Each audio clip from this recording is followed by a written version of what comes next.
बिस्मिल्लाहिर्रहमानिर्रहीम। अस्सलामु अलैकुम वरहमतुल्लाहि वबरकातुह। दोस्तों, उम्मीद है कि आप सब खैर आफियत से होंगे। मेरे अज़ीज़ साथियों, आज आप हज़रात की खिदमत में मुख्तलिफ़ सवाल और उनके जवाब पेश कर रहा हूँ। साइल का पहला सवाल यह है कि मुफ्ती साहब, क्या अल्लाह के रास्ते में एक ईद का सवाब 80 साल ईद करने के बराबर है? दूसरा सवाल, क्या तरावी के हर सजदे पर 1500 साल की इबादत का सवाब मिलता है? तीसरा सवाल, अरब में रहने वाले अजमी सदक़तुल फ़ितर कैसे अदा करें, अरब के हिसाब से या अपने मुल्क के हिसाब से? ये तीन सवाल है जिनके जवाब आप हज़रात की खिदमत में पेश किए जा रहे हैं। सबसे पहले हम बात करते हैं अल्लाह के रास्ते में ईद के ताल्लुक़ से। रसूलुल्लाह सल्लल्लाहु अलैहि वसल्लम की तरफ मंसूब करके ये बयान किया जाता है कि जो शख्स अल्लाह के रास्ते में ईद करेगा उसको 80 साल तक अल्लाह के रास्ते में ईद करने का सवाब मिलता रहेगा। क्या है इसकी हकीकत? ये रसूलुल्लाह सल्लल्लाहु अलैहि वसल्लम पे झूठ बोला गया है। अल्लाह के नबी सल्लल्लाहु अलैहि वसल्लम की ऐसी कोई हदीस कुतुब हदीस में है ही नहीं जिसमें रसूलुल्लाह सल्लल्लाहु अलैहि वसल्लम ने ये कहा हो कि एक ईद अल्लाह के रास्ते में करने पर 80 साल तक ईद करने का सवाब मिलता रहेगा। ऐसी कोई अहादीस कुतुब हदीस में है ही नहीं। ये मन घड़त बात है, रसूलुल्लाह सल्लल्लाहु अलैहि वसल्लम की तरफ झूठ बोला गया है, मन घड़त बात है, इसको बयान नहीं किया जा सकता। याद रखें, रसूलुल्लाह सल्लल्लाहु अलैहि वसल्लम की तरफ झूठ बोलने वाला शख्स अपना ठिकाना जहन्नम में बना ले दुनिया में रहते हुए। अल्लाह के नबी सल्लल्लाहु अलैहि वसल्लम की हदीस मुबारक है, बुखारी शरीफ में मिल जाएगी, मुस्लिम शरीफ में मिल जाएगी, तिरमिज़ी शरीफ में भी ये रिवायत मिल जाएगी कि अल्लाह के नबी सल्लल्लाहु अलैहि वसल्लम ने फरमाया कि जो शख्स मुझ पे झूठ बोले वो दुनिया में रहते हुए अपना ठिकाना जहन्नम बना ले। तो झूठ जो है न बोले रसूलुल्लाह सल्लल्लाहु अलैहि वसल्लम की तरफ मंसूब करके। बहुत सी हदीसें हैं जो कि अल्लाह के रास्ते में फ़ज़ाइल के ताल्लुक़ से आप उनको बयान करें लेकिन झूठी रिवायतों को बयान न करें। अच्छा जी, दूसरी जो रिवायत है कि तरावी के हर सजदे पर 1500 साल की इबादत का सवाब मिलता है। क्या है इसकी हकीकत?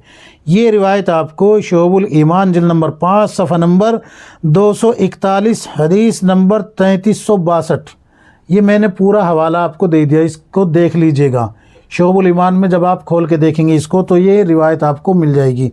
लेकिन इस रिवायत पर 10 मुहद्दिसीन ने कलाम किया है। इसमें एक रावी है मोहम्मद बिन मरवान एक रावी है।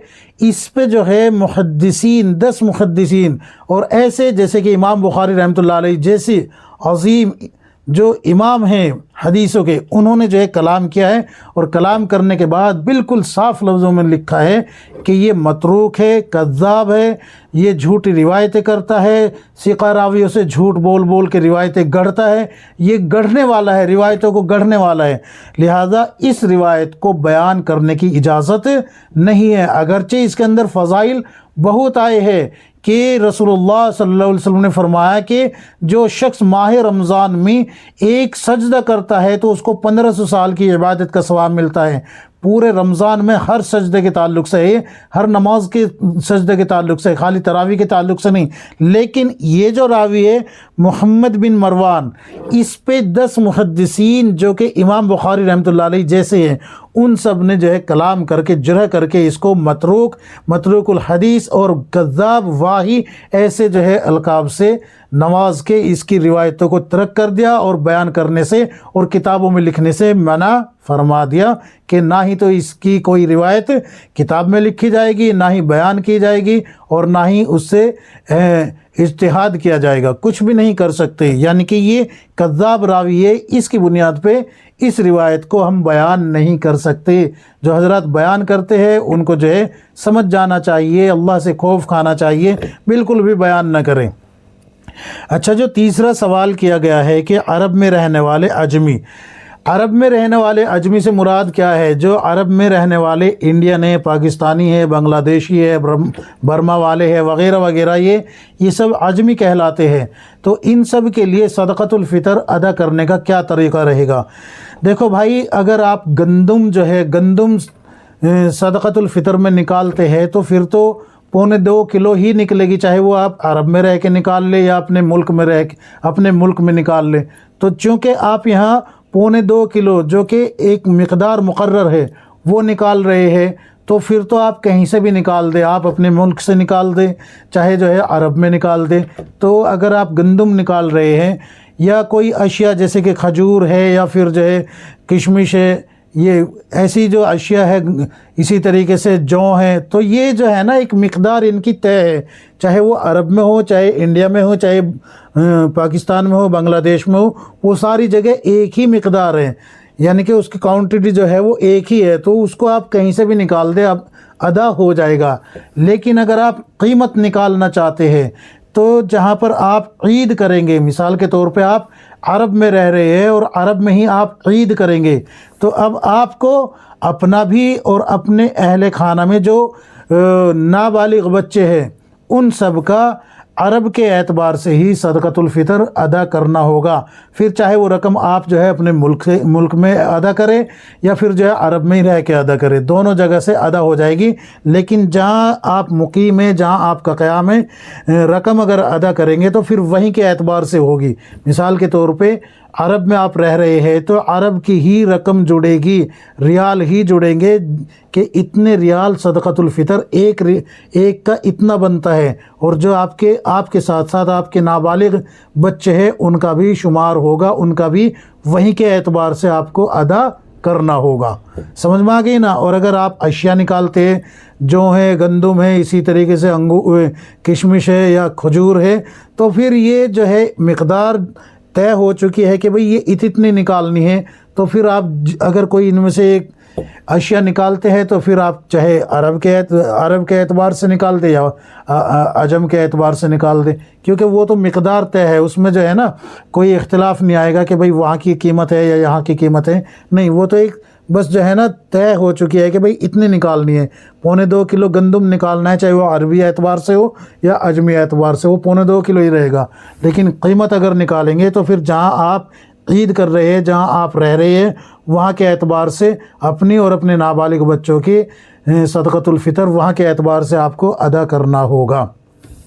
اچھا، ایک سوال اور ذہن میں آ گیا، وہ بھی بتا دیتا ہوں۔ بہت سے حضرات یہ بھی سوال کرتے ہیں کہ مفتی صاحب کیا ایک صدقۃ الفطر کئی لوگوں میں تقسیم کر کے، غربا میں تقسیم کر کے دیا جا سکتا ہے یا نہیں دیا جا سکتا؟ تو بالکل دیا جا سکتا ہے، لیکن آپ خود فیصلہ کریں۔ ایک صدقۃ الفطر 50 سے 60 روپیہ انڈین بنتے ہیں۔ ایک صدقۃ الفطر 60 روپے کو آپ 3 جگہ تقسیم کر رہے ہیں، تو ایک کا بھی بھلا نہیں ہوگا، اس میں ادا تو ہو جائے گا، ادا ہونے میں کوئی کراہت نہیں آئے گی، لیکن آپ یہ سوچیں کہ 20 روپیہ آپ نے 3 آدمیوں کو دیے، تو ان کو تو 3 کو تو مل گئے، آپ کا ادا ہو گیا، لیکن کام ایک کا بھی نہیں بنا۔ اگر کسی کے گھر میں کھانے کو نہیں ہے تو 20 روپے کا کیا لائے گا؟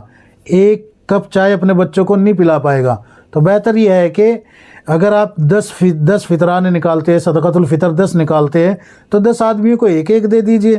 اگر آپ ایک کو دینا چاہتے ہیں 10 کے 10 تو اس کو دے دیجئے، 5 کر کے دے دیجئے، 3 کر کے دے دیجئے، 2 کر کے دے دیجئے، لیکن بہتر یہ ہے کہ ایک صدقۃ الفطر ایک آدمی کے حساب سے دیا جائے۔ ایسا نہیں کہ بھئی ایک صدقۃ الفطر کو 2 حصوں میں یا 3 حصوں میں تقسیم کر دیا۔ کرنے سے ادا تو ہو جائے گا، لیکن بہتر یہی ہے کہ جس کو آپ دے رہے ہیں اس کے کسی کام میں بھی آ جائے، ورنہ وہ ان کے گٹکے ہی کھا جائے گا، اور بچے گھر میں انتظار کر رہے ہوں گے کہ بھئی ابا جو ہے صدقۃ الفطر کا مال آئے گا، گھر میں ابا لے کے آئیں گے، یا یتیم ہے کوئی یا پھر بیوہ ہے ان کو دینا ہے، اور وہ بیچارے عید کی تیاری کے لیے بیٹھے ہو کہ بھئی کہیں سے آئے گا، اور آپ نے 20 روپے نکال کے دے دیے، یہ لو بھئی صدقۃ الفطر، تو وہ نہ ادھر کے رہے نہ ادھر کے، تو آپ نے وہ کام کیا، ہم تو ڈوبیں گے صنم لیکن آپ کو بھی لے ڈوبیں گے، تو وہ کام نہیں کرنا، وہ کام نہیں کرنا۔ آپ کو دعائیں لینی ہے، بد دعائیں نہیں لینی میرے بھائی۔ تو اس لیے جو ہے اللہ کی رضا کے لیے دیتے رہے، اللہ کی رضا کے لیے خرچ کرتے رہے۔ اچھا، حوالے پڑھ دیتا ہوں میں۔ رد المحتار و حاشیہ ابن عابدین جلد نمبر 2 صفحہ نمبر 355 کھول کے دیکھیں۔ فتاوی ہندیہ جلد نمبر 1 صفحہ نمبر 190 پہ بھی آپ کو یہ جو میں نے مسائل بتائے ہیں نا صدقۃ الفطر کے تعلق سے، یہ آپ کو ان دونوں کتابوں میں مل جائیں گے۔ اللہ تبارک و تعالی مجھے بھی آپ کو ہم سب کو کتاب و سنت کے مطابق زندگی گزارنے کی توفیق عطا فرمائے، آمین یا رب العالمین۔